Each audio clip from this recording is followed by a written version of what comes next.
Hi. So my question is really, if you look at, back to FDR Executive Order 6102, confiscation of gold, once this thing will happen, and I think it will eventually happen, what prevents the government, let's say, to take control of the exchanges, which basically store all the information, who has what, and then back to Executive Order 6102?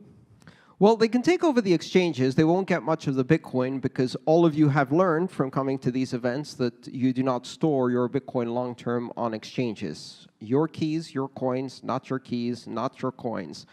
They may discover information about who has used exchanges. And maybe if you buy Bitcoin on an exchange, they may come after you and ask you to provide that Bitcoin.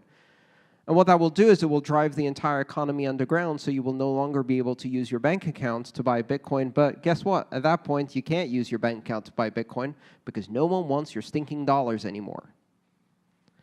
And at that point, you have to do something else. You have to start bartering for your services. So you have to offer services or products that are useful to other people and get Bitcoin for those from the few of us who got paid for our Bitcoin and didn't buy it on an exchange and still have some.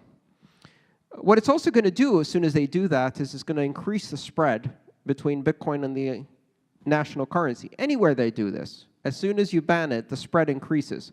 When the spread goes to 25%, who does that go to? Who gets paid that 25%? Whoever is able to inject Bitcoin into the market, which becomes a fantastic motivator for people to start smuggling Bitcoin into the country, right? And they will, just like has happened in Venezuela, just like happened in India, just like happened in all of these other countries. So then the people who are smuggling Bitcoin into the country, which really you don't really need to smuggle Bitcoin because it's everywhere, so it's relatively easy to do, they get a 25% premium. And what do they use that 25% premium to do? They widen the route by which they've been smuggling money in and try to bring more money in. And as long as that premium persists, that route keeps getting wider and wider and wider, and a bigger flow of money starts pouring in, right? Because think of physics, right? I don't know if any of you like physics. I love physics. Potential energy. You've got a fantastic difference in potential energy between the two sides of the border, right? And that will cause Bitcoin to flow downhill into the area where it has a 25% premium. And until the two levels are equalized, it will continue to flow very, very fast. The bigger the difference, the more it will flow. And the more you push it down in the inside country, the more you make the difference and you drive flows in there.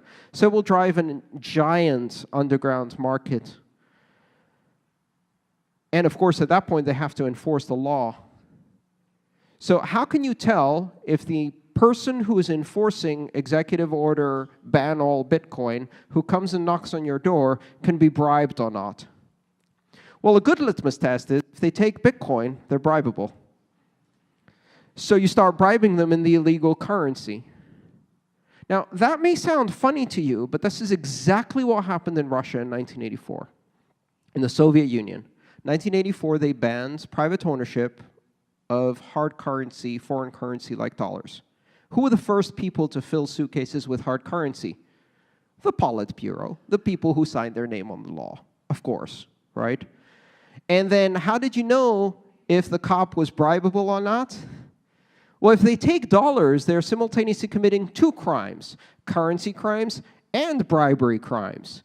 If they're double the amount of criminal, you can probably trust them to engage in the conspiracy of allowing you to hold foreign currency.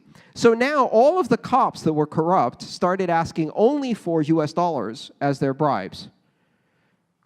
Within a year, the amount of hard currency flowing into Russia had quadrupled. And this is what just happened in Venezuela. And it's also what happened in India. For the second time, this has happened twice. It happened with the Silk Road. It happened in India. They just announced yesterday, the Bank of India is now investigating a drug enforcement agent who shut down a Bitcoin drug ring and then stole the Bitcoin and appropriated it for himself, which is exactly what happened with the Silk Road when two DEA agents ended up stealing the Bitcoin. the siren call of hard money, irresistible. What it does is it creates this enormous wave of corruption, and that wave of corruption will swallow everything. So you can write the law, you can sign the law, but if breaking that law or obeying that law is the difference between I send my kids to the hospital, I send my kids to school, I feed my kids, as it is in Venezuela, no one gives a damn about the law, and nothing you can do to them will stop them. And so as a result, all it does is make a mockery of the law. This happens in gradual stages, of course. It doesn't happen all at once. Let them confiscate the exchanges. They're going to create exactly the premium that's going to drive an enormous black market. Black market is just another word for unofficial market.